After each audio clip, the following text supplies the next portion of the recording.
exactly. I don't know. I was telling her one time, I said, you know, in the sandwich of life, I'm cheese. And she was like, well, I'm ham, right?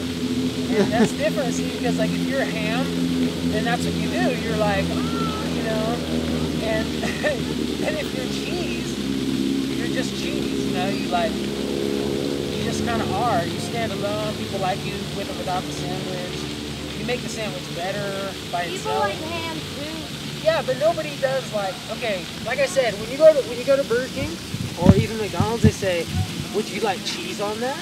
They don't say, would you like ham on that? That's what I mean. Is see, like cheese is like extra. It's more important, or it's more fancy. I think it's probably because it's dairy. Some people can't handle it.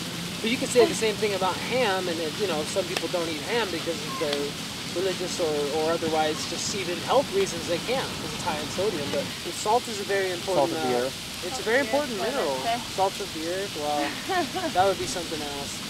But you could be, you know what you could be? You could be like the garnish on the plate if you feel that way. Because you're not actually part of the Well, I sandwich. take my ham back.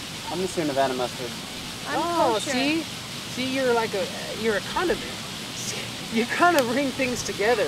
You make it like I'm a handcrafted, like, trendy condiment. Yeah, no, Like Sierra Nevada I brewery. Sierra Nevada mustard. yeah, Yeah. I like this one called Ingelhofer. Got a little German guy on it.